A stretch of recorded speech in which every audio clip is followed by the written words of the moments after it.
Imagine uma esfera tão grande que, se substituísse o Sol, a sua superfície estender-se-ia para além da órbita de Saturno.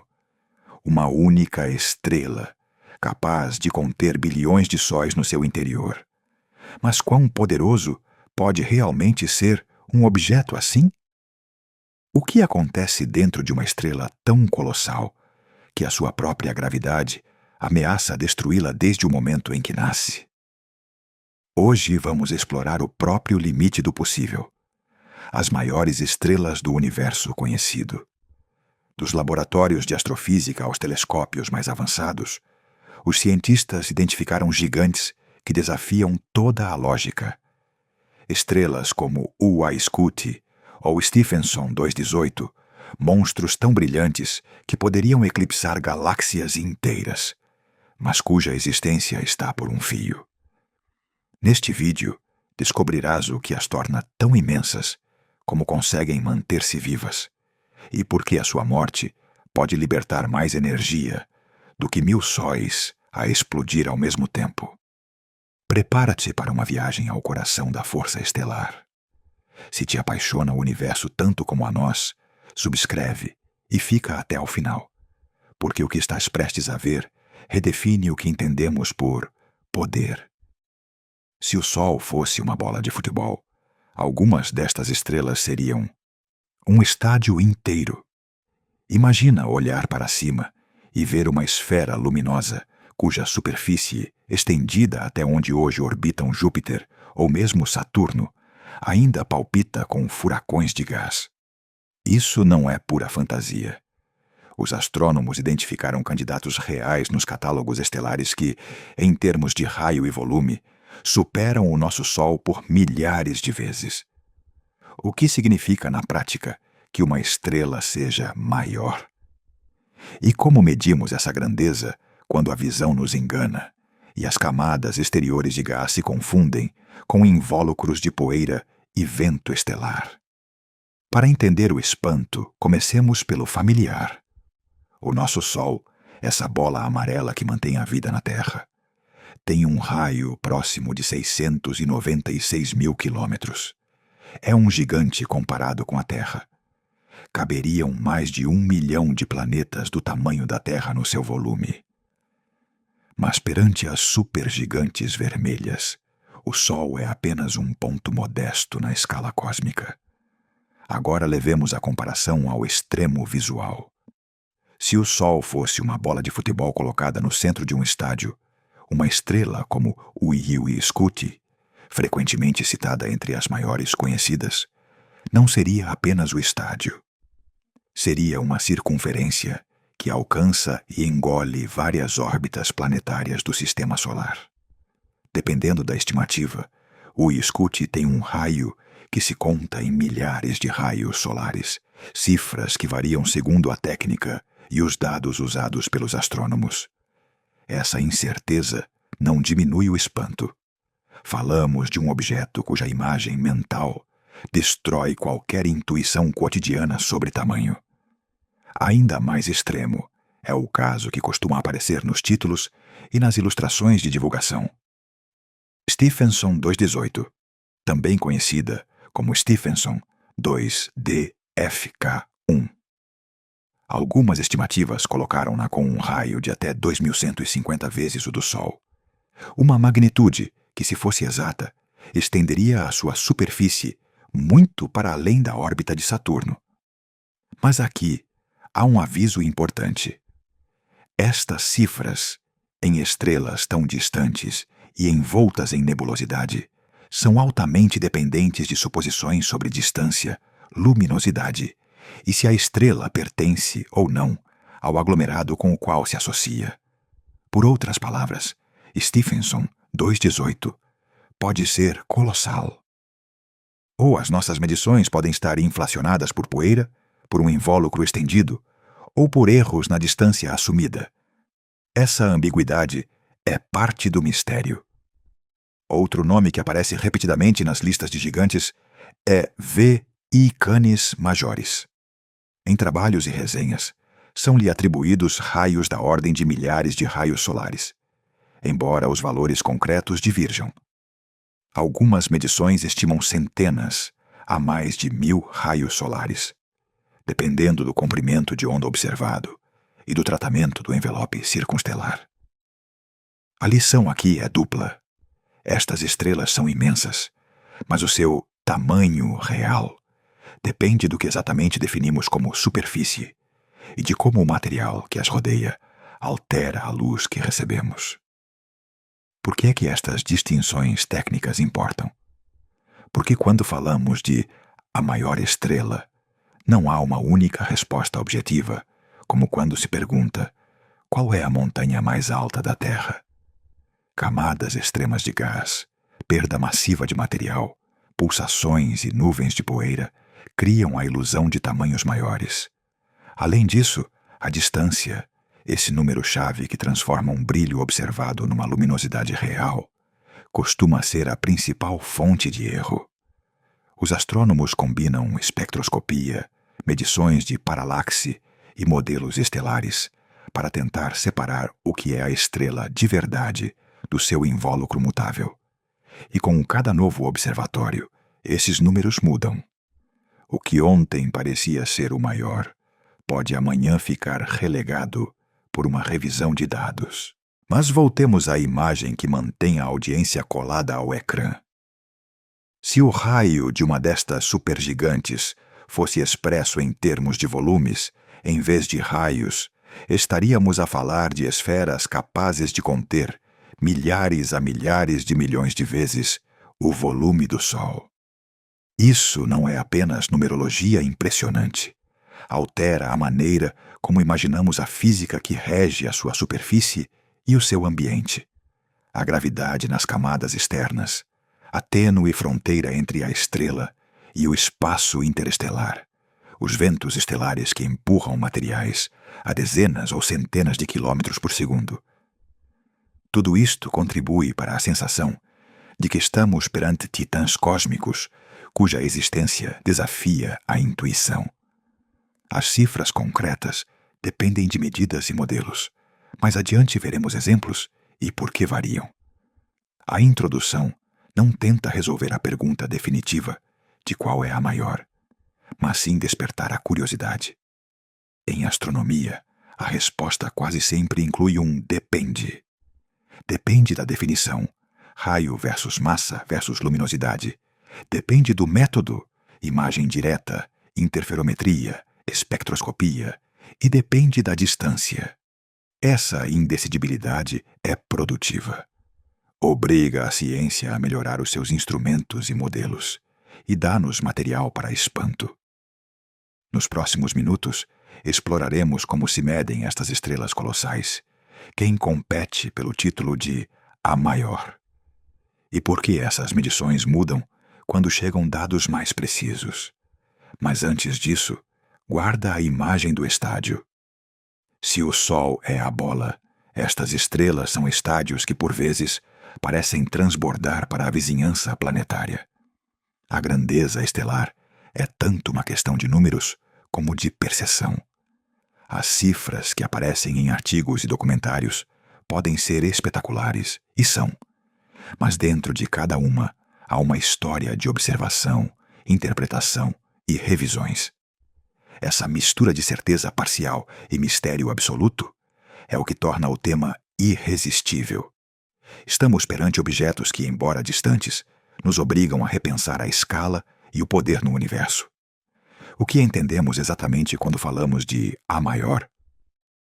Em astronomia, a palavra grande pode referir-se a coisas muito distintas, e cada uma abre um caminho diferente para medir e comparar estrelas.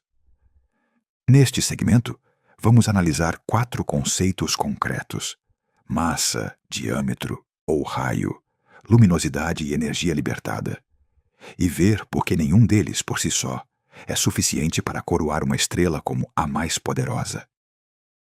Também revisaremos as famílias estelares relevantes: supergigantes, hipergigantes, Wolf-Rayet, e outras categorias que emergem quando uma estrela atinge extremos de tamanho ou violência física. Massa. A massa é a quantidade de matéria que uma estrela contém e determina quase tudo o resto na sua vida. Como queima o seu combustível, quanto tempo viverá e que destino final terá. Em astronomia, comparamo-la com a massa do Sol e expressamo-la em unidades solares. M sola.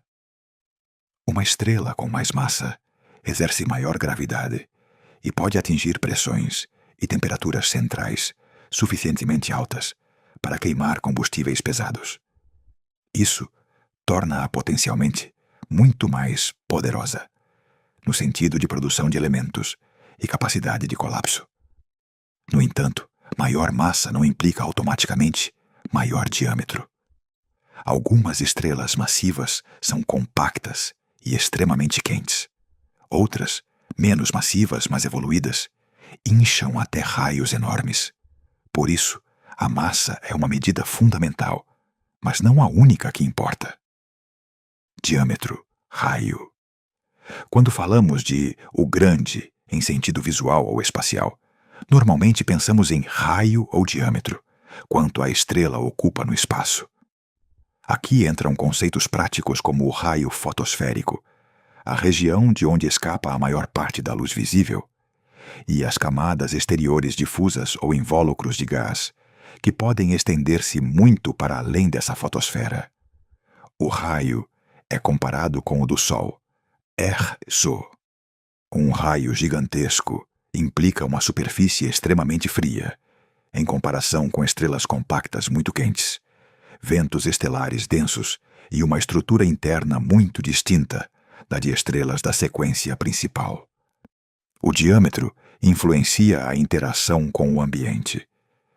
Uma estrela com um raio gigante pode engolir planetas imaginários e alterar imensamente a sua vizinhança local, mesmo que a sua massa não seja a mais alta. Luminosidade. A luminosidade é a potência irradiada pela estrela. Quanta energia emite por unidade de tempo sob a forma de luz e outras radiações. Mede-se também em unidades solares, L-Sol. Na sequência principal, as estrelas que queimam hidrogênio no seu núcleo, existe uma relação aproximada entre massa e luminosidade. As estrelas mais massivas tendem a ser muitíssimo mais luminosas. Mas essa relação quebra-se ou muda quando uma estrela evolui. As supergigantes, por exemplo, podem ser extraordinariamente luminosas, porque a sua estrutura interna e as reações nucleares alteradas disparam a sua emissão, mesmo que parte dessa energia se perca em invólucros opacos ou ventos. Em termos práticos, uma estrela pode não ter a maior massa absoluta, mas sim a maior luminosidade, o que a torna a mais brilhante e radiativamente poderosa do ponto de vista observável. Energia libertada, integral no tempo e picos violentos. Aqui há duas formas de entender o conceito: a potência contínua, a luminosidade, e a energia total libertada em eventos, por exemplo, uma supernova ou outra explosão. Uma estrela com enorme luminosidade está continuamente a libertar uma imensa quantidade de energia. No entanto, uma estrela que morre numa explosão cataclísmica pode libertar, num instante, mais energia do que outra estrela emite em toda a sua vida. Portanto, se considerarmos poder como a capacidade de produzir um evento energético de curto prazo, a medida muda completamente. Isto é crucial. A estrela mais poderosa, em termos de influência instantânea, pode não ser a mais massiva, nem a de maior raio, mas sim aquela que, ao colapsar ou explodir, liberta a maior energia em pouco tempo. Dito de forma simples, a massa governa a evolução, o raio governa a presença física, a luminosidade governa a potência irradiada de forma sustentada, e a energia libertada governa o impacto súbito. Nenhuma destas definições é superior por si só. Todas são formas válidas de medir poder, e por isso a pergunta original não tem uma única resposta. Agora exploremos como a astronomia organiza estrelas extremas em categorias que ajudam a entender que tipo de grandeza predomina em cada caso. Supergigantes são estrelas muito luminosas e, com frequência, de grande raio. Nos catálogos, dividem-se em subclasses, por exemplo, IA e B, segundo a sua luminosidade espectral. As supergigantes vermelhas têm fotosferas extensas e relativamente frias. Os seus raios podem atingir centenas ou milhares de raios solares, o que as torna impressionantes em tamanho físico. Mas a sua densidade externa é baixa e sofrem perdas de massa intensas. As supergigantes azuis, por sua vez, são mais compactas e extremamente luminosas e quentes. Em termos de poder radiativo, muitas supergigantes figuram no topo. Em termos de massa, algumas também estão, mas nem sempre, hipergigantes. O termo hipergigante é usado para as estrelas que mostram uma combinação extrema de luminosidade, instabilidade e perda de massa. São essencialmente superlativas, mesmo entre as supergigantes. O seu espectro revela fortes linhas de emissão e evidências de camadas a expandir-se a grande velocidade. Fisicamente, as hipergigantes tendem a ter atmosferas muito estendidas e envoltas em material ejetado, o que complica a medição do seu raio real. O seu comportamento dinâmico torna-as protagonistas na ideia de estrelas titânicas, porque combinam massa elevada, brilho extremo e ventos violentos. Wolf-Rayet, W-R. Estas estrelas representam uma fase tardia e hostil. Perderam, ou estão a perder, as suas camadas externas ricas em hidrogênio, deixando expostos núcleos quentes dominados por hélio, carbono ou nitrogênio. São detectadas por fortes linhas de emissão e por ventos estelares descomunais. Em aparência, são compactas e extremamente quentes e luminosas, em certos comprimentos de onda. Em massa, podem ser muito grandes, mas o seu raio fotosférico costuma ser menor que o de uma supergigante.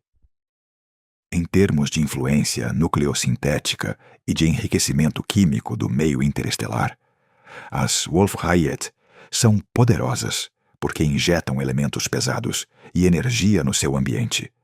Luminous Blue Variables, LBV, e estrelas em transição. Existem classes intermédias ou transitórias, como as variáveis azuis luminosas, que exibem episódios de outburst, erupções que aumentam o seu brilho e expelem massa. Estas estrelas demonstram que a grandeza pode ser temporária. Uma estrela pode multiplicar a sua luminosidade durante anos ou décadas e depois voltar a um estado menos chamativo. Eta Carinae é um exemplo clássico. Uma estrela que, por episódios de expulsão massiva, se transformou num objeto de enorme influência na sua vizinhança. Por que estas categorias importam para definir a maior? Cada classe apresenta um tipo distinto de extremo. As supergigantes e hipergigantes dominam quando falamos de raio e aparência visual. As Wolf-Rayet fazem-no quando interessa o impacto químico e a violência dos ventos. As estrelas massivas na sequência principal marcam o teto da massa inicial e da produção sustentada de energia. Além disso, muitas destas classes são fases que uma mesma estrela pode atravessar. Uma estrela muito massiva pode começar como uma azul quente, tornar-se depois supergigante, experienciar episódios LBV, perder o seu invólucro e exibir características Wolf-Rayet antes de morrer. Por isso, uma classificação não é um rótulo fixo, mas sim uma forma de descrever momentos distintos de uma vida estelar. Finalmente, as diferenças físicas entre massa, raio, luminosidade e energia libertada explicam por que as tentativas de nomear uma estrela maior geralmente terminam em discussão. Procuramos o gigante mais volumoso, o que mais brilha, o que tem mais massa, ou o que na sua morte causa o maior estrondo energético. Cada escolha é legítima e abre uma narrativa científica distinta. Compreender estas categorias e medidas permite-nos ler as descrições brilhantes que vemos na divulgação com maior precisão. Um título pode dizer a maior estrela, referindo-se ao raio, enquanto o outro pode destacar a mais luminosa, referindo-se à potência. Ambas as afirmações podem estar corretas, embora apontem para aspectos distintos da mesma realidade. Esta análise de conceitos é a ferramenta necessária para avaliar qualquer afirmação sobre a maior.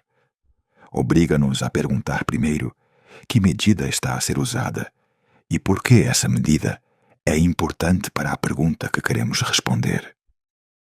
Antes de continuar, quero lembrar-te que narrações como estas estão disponíveis para download no link do vídeo, para que as possas ouvir sem anúncios nem interrupções, e assim as possas desfrutar com mais tranquilidade. Agora, continuando. O catálogo das gigantes não é uma lista ordenada e definitiva, mas sim uma coleção de candidatos, estrelas assinaladas por observações que as colocam entre os objetos mais colossais conhecidos. Quando os astrônomos falam de as maiores, costumam mencionar nomes que se repetem em artigos e conferências. U.I. Scuti, Stephenson 218, Stephenson 2DFK1, V.I. Canis Majoris, R.W. Cephei, e outros titãs como Mu Cephei ou N.M.L. Cygni. Cada um chega aos títulos com cifras espetaculares, raios que se contam em centenas ou milhares de raios solares, volumes inimagináveis. Mas por trás desses números há métodos, suposições e uma boa dose de incerteza. Comecemos com U.I. Scuti. Durante anos foi citada como uma das maiores estrelas conhecidas, com estimativas de raio que rondam as centenas a 1000 raios solares em diferentes publicações. A imagem que se repete na divulgação, uma esfera cuja superfície se estenderia por regiões do sistema solar, vem de converter luminosidade aparente e distância num raio físico através de modelos estelares. É uma estrela variável, com um invólucro complexo. E isso significa que o tamanho que lhe atribuímos depende do comprimento de onda observado e do modelo usado para interpretar a luz.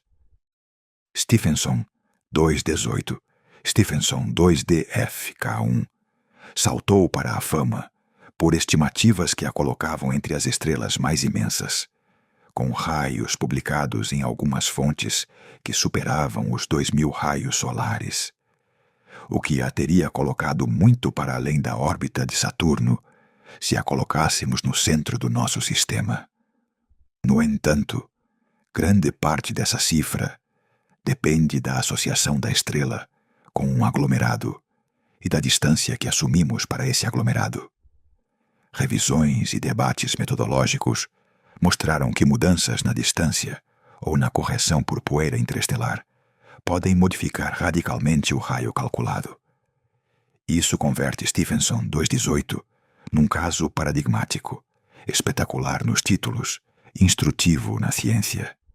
V.I. Canis Majoris é outra das grandes recorrentes em qualquer revisão de gigantes. Os seus invólucros de gás e poeira são extensos e assimétricos, e as observações em infravermelho e rádio revelam uma estrutura circunstelar complicada que inflama as estimativas de diâmetro. Algumas medições deram raios de mais de 1000 raios solares, com volumes que se traduzem em milhares de milhões de vezes o volume do Sol. Outras medições, que tentam separar a estrela verdadeira do seu invólucro, tendem a reduzir esse número. Weber, SEMA, ilustra como a presença de um envelope denso pode converter uma estrela numa ilusão de tamanho maior quando observamos certos comprimentos de onda. R.W. Cephei é interessante por outro motivo. Lembra-nos que as estrelas gigantes não são estáticas.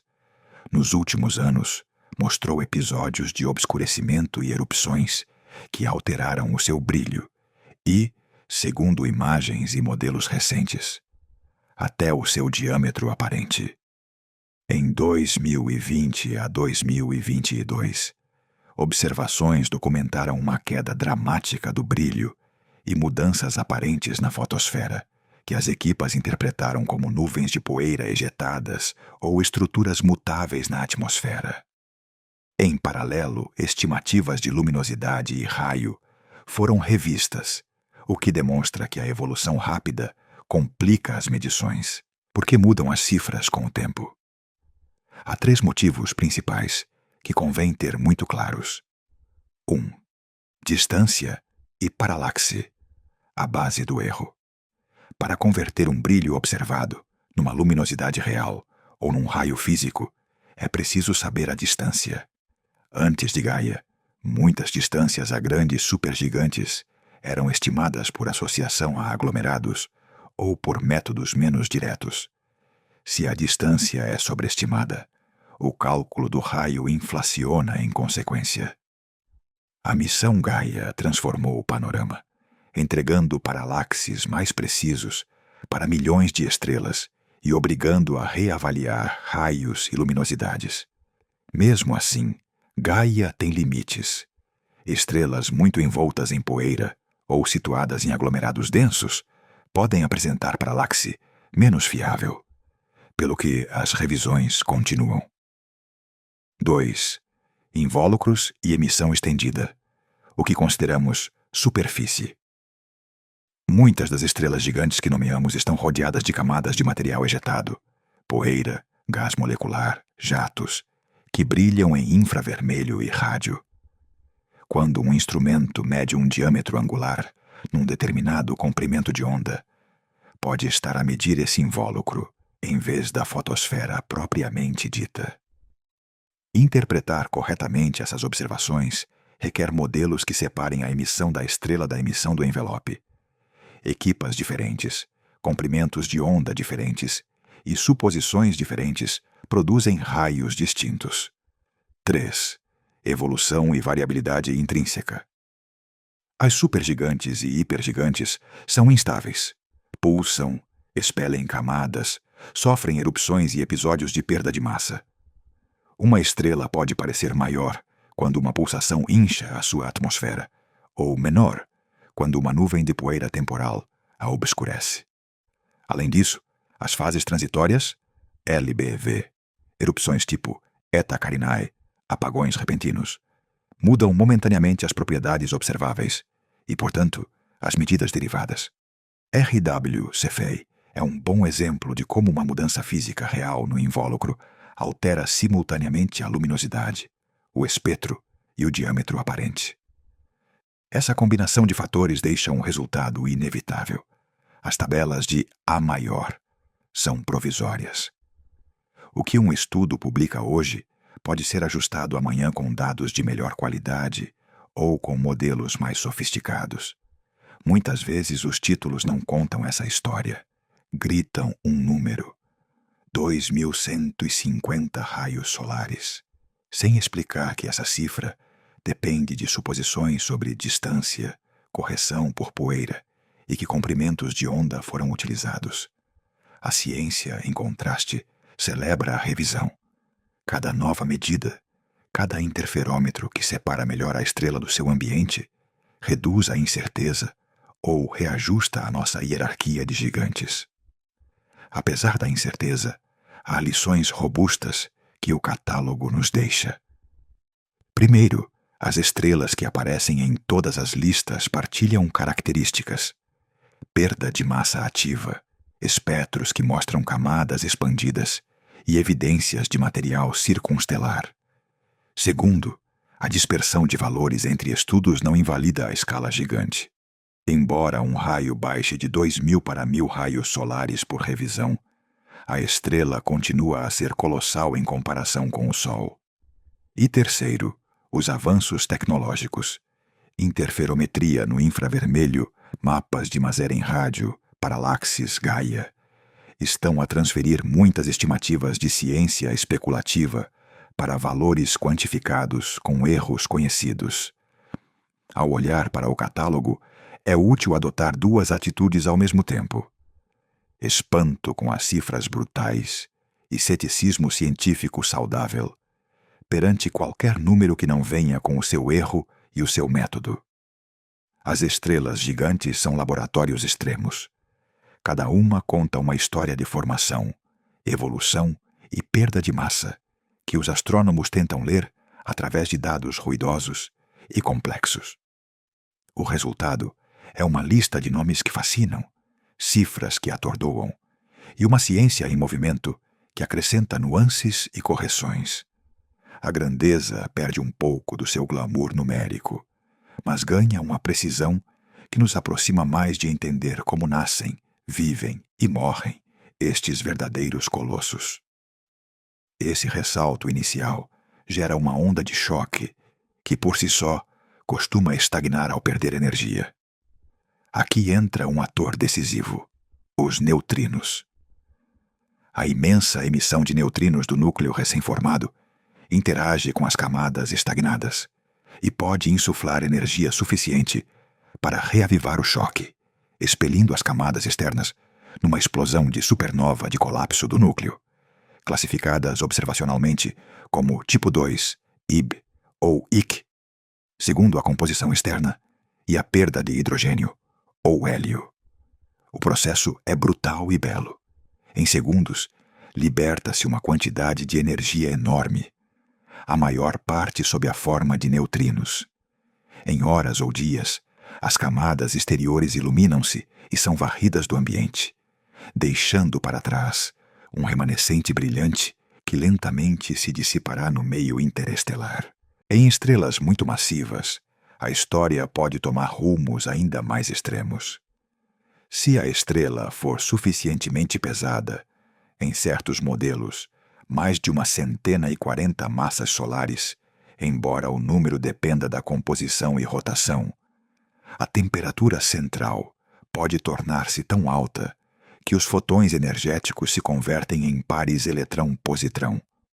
Esse fenômeno, a criação de pares, reduz a pressão de radiação e provoca uma instabilidade que desencadeia uma fusão explosiva de oxigênio e silício.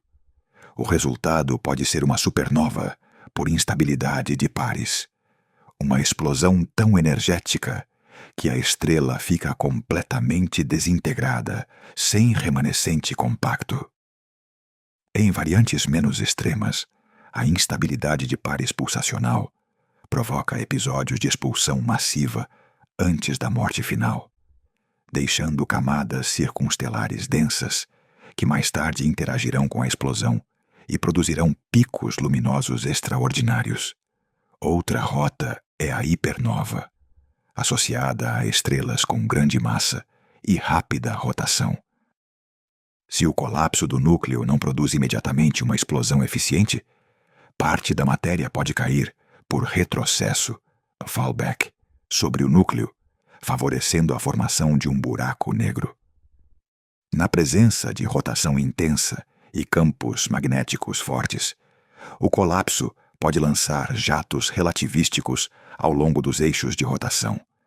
Estes jatos atravessam o material estelar e, se orientarem perto da nossa linha de visão, podem manifestar-se como explosões de raios gama, GRB, de longa duração. A hipernova é, em essência, uma supernova impulsionada pela energia de um motor central, um buraco negro jovem a acretar, ou uma protoestrela de neutrões magnetizada, que injeta energia adicional sob a forma de jatos, tornando a explosão muito mais luminosa e assimétrica. O colapso direto para um buraco negro é outra possibilidade para os colossos mais massivos. Em alguns casos, o núcleo pode colapsar e formar um buraco negro sem produzir uma explosão brilhante e observável. A maior parte da energia é engolida, e só se pode produzir um evento eletromagnético tênue ou nulo. Alternativamente, pode ocorrer uma falha parcial, onde uma explosão modesta expele uma fração das camadas, e o resto cai de novo, alimentando o buraco negro em formação. Da narrativa humana, estes caminhos são dramáticos. Umas estrelas morrem com fogos de artifício cósmicos, que se vêem a grandes distâncias. Outras apagam-se tragicamente sem espetáculo, devoradas pela própria gravidade. A morte estelar tem uma dimensão emocional e simbólica que merece atenção. Uma estrela que durante milhões de anos foi farol e forjadora de elementos, termina por explodir e semear o espaço com os seus restos. O brilho fugaz de uma supernova pode rivalizar com o de uma galáxia inteira durante semanas. A onda de choque varre o meio interestelar, comprime gás e impulsiona a formação de futuras estrelas. Essa violência é, paradoxalmente, também criação. Os escombros da explosão serão a matéria-prima de gerações seguintes. E aqui chegamos ao papel mais transcendental destes finais. As supernovas e eventos associados são as fábricas dos elementos pesados. Durante a vida estelar, sintetizam-se elementos desde o hélio até ao ferro, através de fusão controlada. Mas os elementos mais pesados, ouro, platina, muitos metais pesados, são produzidos em condições extremas, que só se recriam no final. Na explosão, nos ventos de neutrinos da protoestrela de neutrões, ou na captura rápida de neutrões, processo R, em ambientes altamente neutrônicos. As supernovas de colapso, as hipernovas magnetorrotacionais e, complementarmente, as colisões de estrelas de neutrões, fornecem estes núcleos pesados ao meio galáctico. Cada átomo pesado na Terra e nos nossos corpos carrega a marca dessas catástrofes. Somos, literalmente, descendentes da poeira estelar, ejetada por mortes estelares antigas. Os remanescentes também são personagens importantes na história posterior.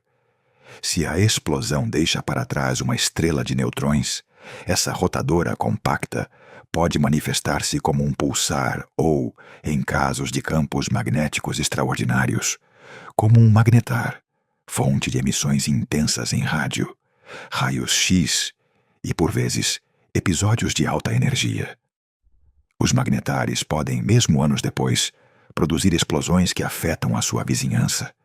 Se, pelo contrário, o colapso gera um buraco negro, o novo objeto pode acretar gás circundante e alimentar jatos ou emissões que transformam o ambiente galáctico em escalas maiores.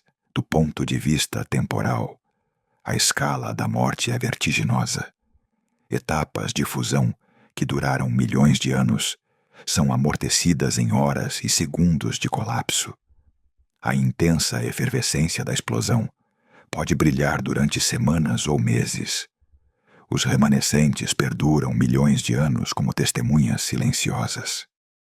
No registro fóssil do universo, as supernovas deixam remanescentes, nebulosas em expansão ricas em elementos, filamentos brilhantes impulsionados por ondas de choque, e no meio interestelar, aumentos mensuráveis em metais que influenciarão a seguinte geração estelar. Contar esta história com um tom épico não é fantasia. É descrever como a física fundamental, fusão nuclear, degenerescência da matéria, criação de pares, transporte de neutrinos, magnetohidrodinâmica relativista, se conjuga para decidir o final de um gigante. A emoção nasce do contraste entre a calma luminosa que uma estrela oferece durante a sua vida e a violência concentrada da sua morte. Uma transformação onde a luz se torna cataclismo e a matéria se transfigura, capazes de fabricar os elementos que muito depois tornarão possíveis planetas, oceanos e vida. Essa é a paradoxo íntima e poética do destino de um gigante. O seu fim é também a origem do novo. Uma única explosão estelar pode atuar como um foguete cósmico que, por um breve instante, ofusca centenas de milhões ou mesmo milhares de milhões de sóis. Quando uma supernova ou uma hipernova explode, a energia libertada, em luz, calor, ondas de choque e partículas, pode aumentar tanto a luminosidade aparente que a distâncias galácticas essa explosão rivaliza com a luminosidade total da galáxia que a alberga. Nos casos mais extremos, supernovas superluminosas ou explosões associadas a jatos relativísticos, os motores de algumas explosões de raios gama, a emissão concentrada em certas direções pode produzir picos de brilho que temporariamente dominam o céu em comprimentos de onda, desde o ultravioleta até ao infravermelho e as ondas de rádio. Essa irrupção de luz não é apenas espetáculo, é um volume de energia que modifica o ambiente imediato e deixa vestígios detetáveis a milhões de anos-luz de distância. A luz é apenas a face mais visível do impacto. A explosão impulsiona uma onda de choque que varre o gás e a poeira, circundantes a velocidades que podem ultrapassar dezenas de milhares de quilômetros por hora. Essa onda de choque comprime nuvens moleculares frias, os viveiros de estrelas, e, paradoxalmente, pode desencadear a formação estelar, onde antes havia calma. Imagine uma nebulosa estável, com regiões de gás a colapsar tenuemente em direção a protoestrelas. A passagem da onda de choque aumenta a pressão em certas zonas, precipita condensações e acelera processos que, de outro modo, teriam demorado muito mais tempo.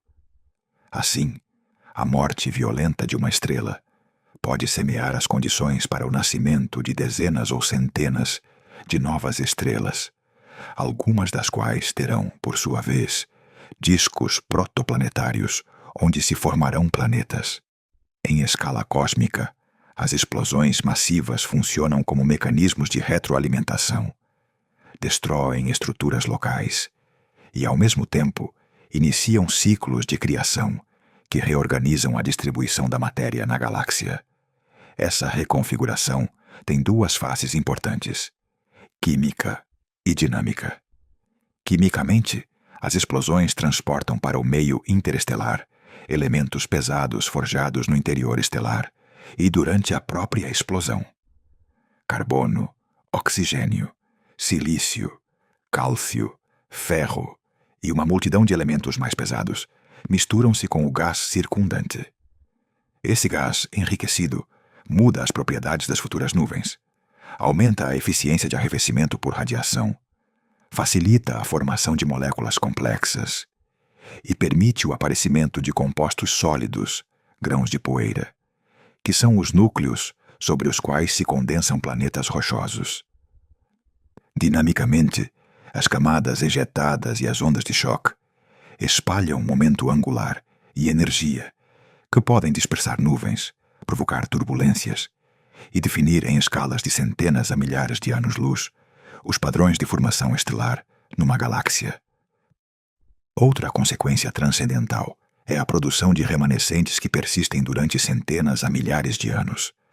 Nebulosas em expansão, filamentos brilhantes e regiões ricas em raios X e rádio que atuam como laboratórios naturais para a física de plasmas e partículas relativísticas. Os choques gerados são eficientes aceleradores de partículas. Estas partículas carregadas ao escapar convertem-se em raios cósmicos que atravessam o meio galáctico. Os raios cósmicos têm efeitos diversos, ionizam gás, alteram a química das nuvens e, em doses adequadas, podem influenciar a química pré-biótica em discos protoplanetários. Assim, a explosão de uma estrela não só produz luz e elementos, também gera uma radiação ionizante e partículas energéticas que viajam grandes distâncias e afetam processos físicos e químicos longe do ponto de origem. A ideia de criadores de elementos pesados traz consigo uma verdade essencial. Os átomos que formam os planetas e os seres vivos não se originaram no Big Bang. O universo primordial produziu maioritariamente hidrogênio e hélio e vestígios de lítio. Tudo o resto, carbono, nitrogênio, oxigênio, fósforo e os metais que compõem rochas, água e biomoléculas, foi sintetizado no interior de estrelas e distribuído através das suas mortes. As reações nucleares durante a vida estelar geram elementos até ao ferro. Na explosão e em processos associados, captura rápida de neutrões, fluxos de neutrinos e até colisões de estrelas compactas, formam-se elementos ainda mais pesados.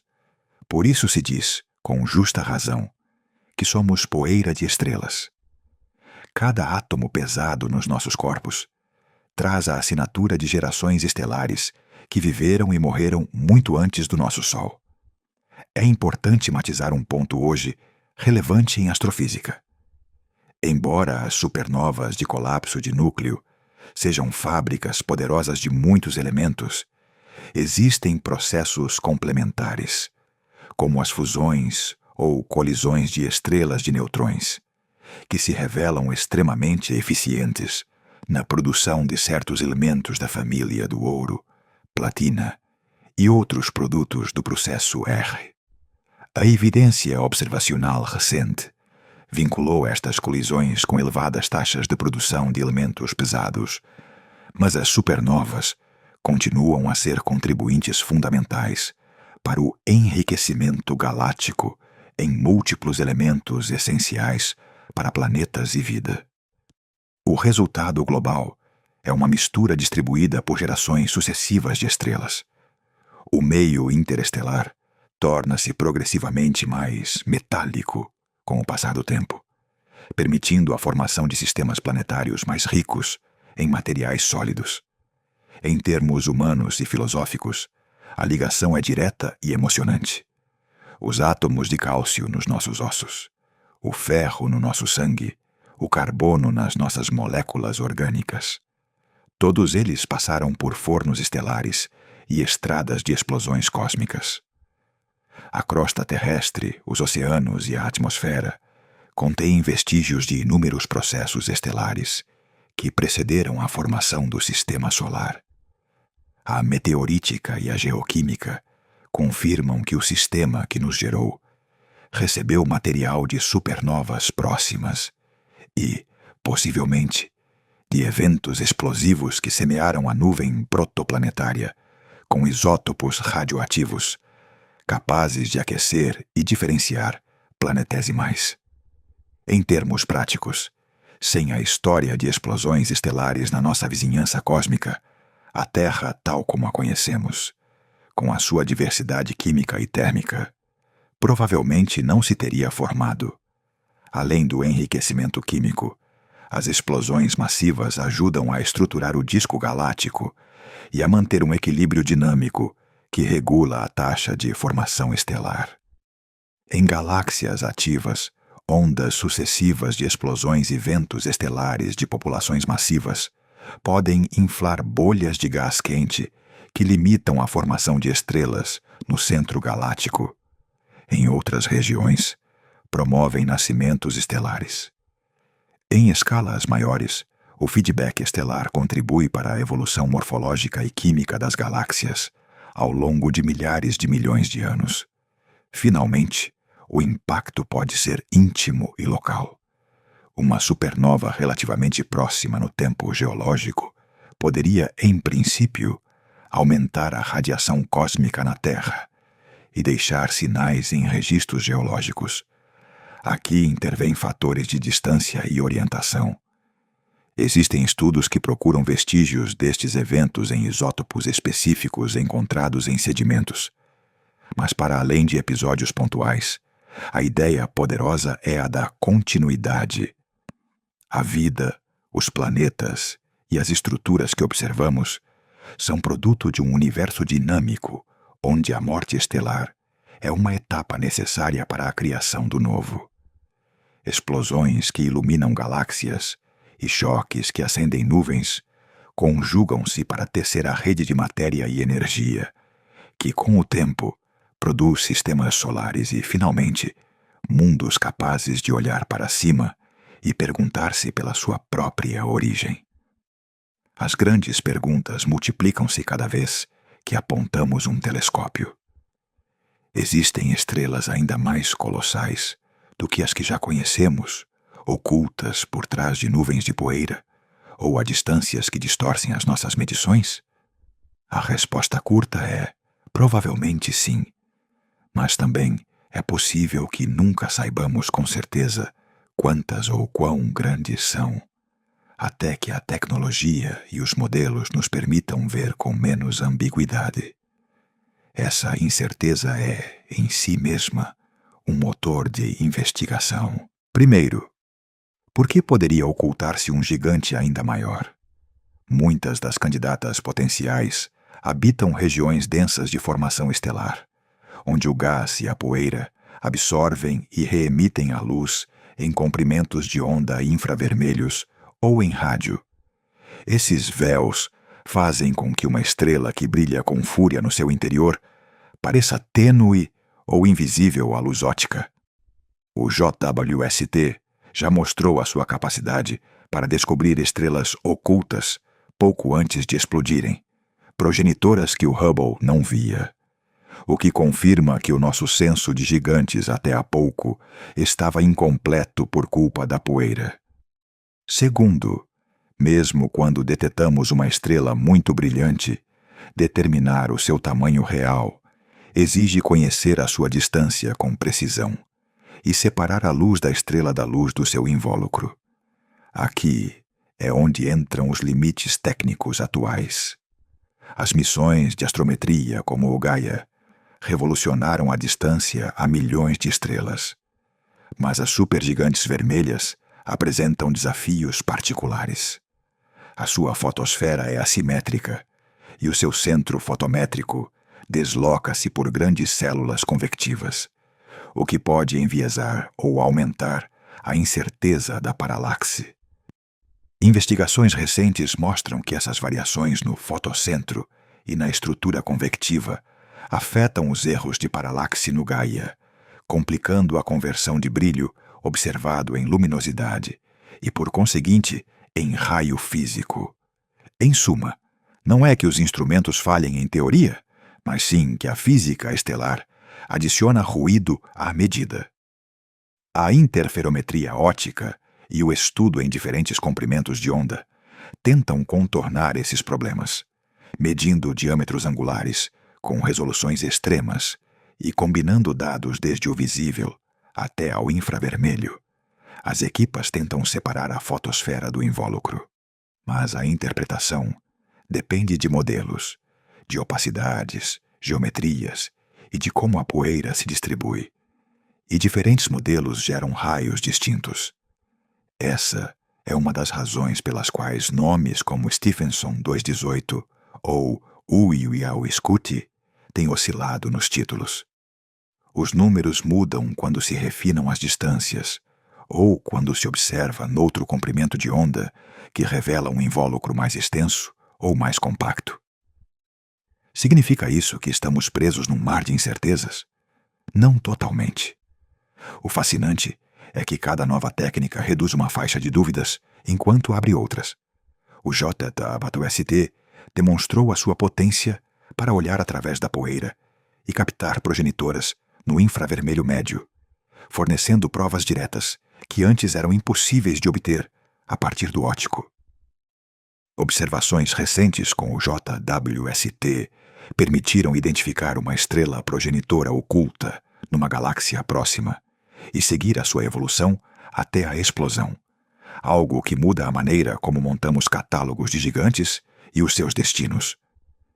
Esses resultados provam que tecnologias sensivelmente diferentes, sensibilidades no infravermelho, melhor relação sinal-ruído e resoluções espectroscópicas podem revelar gigantes que os instrumentos prévios não conseguiam catalogar. Olhando para o horizonte, os observatórios que vêm aí prometem um salto qualitativo. Os grandes telescópios terrestres da próxima geração, ELT, Extremely Large Telescope, GMT, Giant Magellan Telescope, e TMT, 30 Meter Telescope, prometem aumentar a resolução espacial e a capacidade de espectroscopia de alta resolução no visível e infravermelho próximo.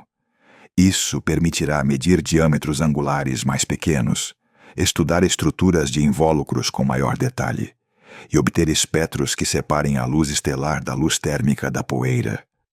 Na prática, os ELTs e os instrumentos de ótica adaptativa permitirão mapear fotosferas e ventos estelares de supergigantes próximas, com um detalhe hoje inimaginável, reduzindo a dependência de certos pressupostos modelísticos. Mas mesmo com melhores olhos, persistem perguntas fundamentais. Por exemplo, existe um limite físico superior para o raio que uma estrela pode alcançar antes de se romper e perder massa massivamente? Ou as condições iniciais, massa, metalicidade, rotação, permitem, em casos raros, raios que superem as nossas estimativas atuais? A teoria estelar estabelece limites em função do equilíbrio entre gravidade e pressão radiativa, limite de Eddington, e prevê instabilidades que impedem que uma estrela se infle indefinidamente sem perder massa.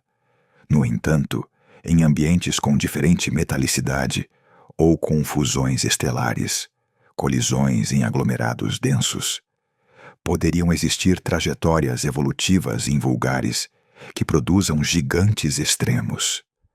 Com melhores censos observacionais e com simulações mais realistas, a comunidade espera delimitar essas possibilidades. Outro mistério: a natureza exata dos invólucros e estruturas assimétricas que vemos em torno de muitas hipergigantes.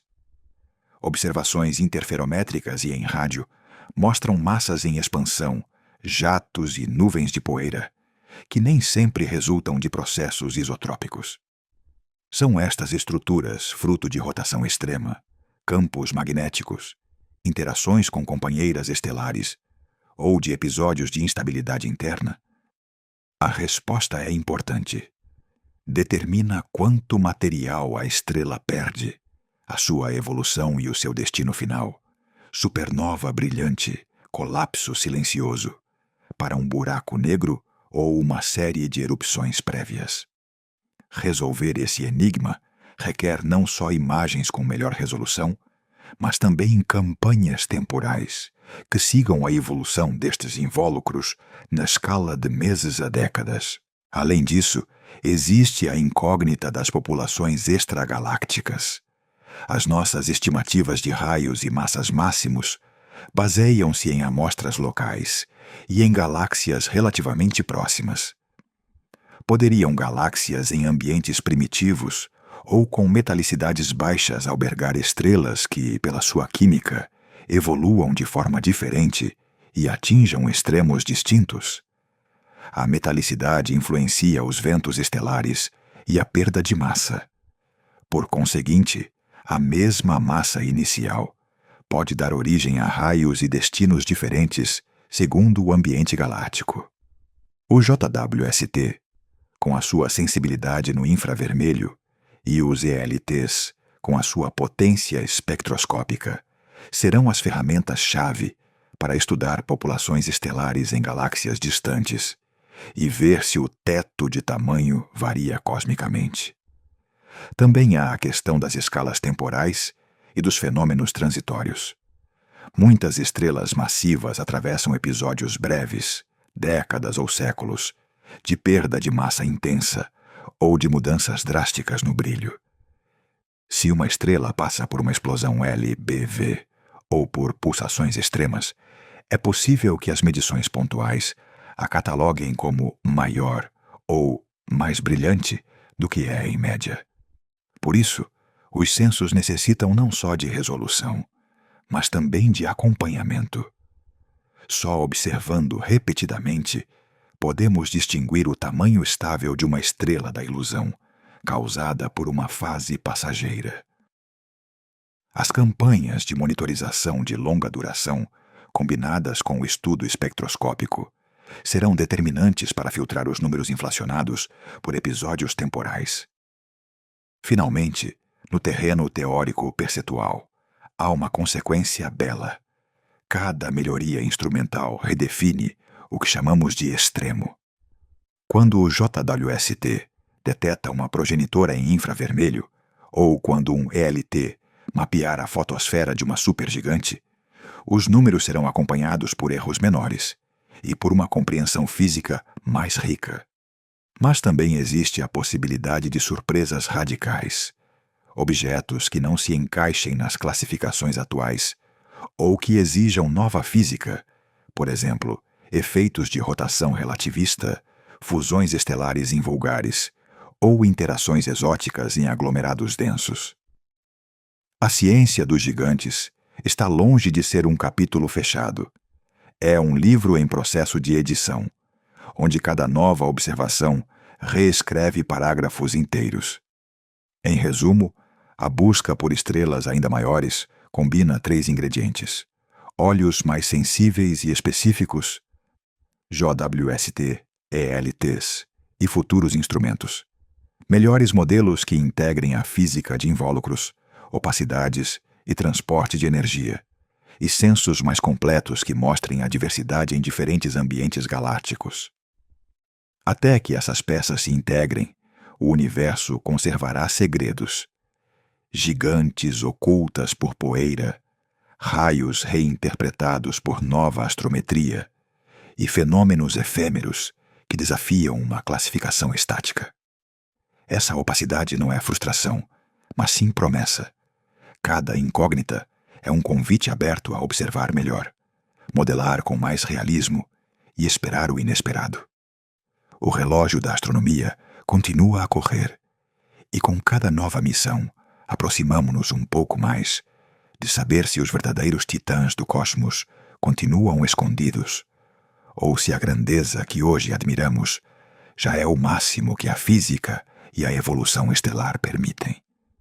Viajamos desde a modéstia do nosso Sol até a escala quase inimaginável das supergigantes, objetos cujo brilho, tamanho e violência final reescrevem a história química e dinâmica das galáxias.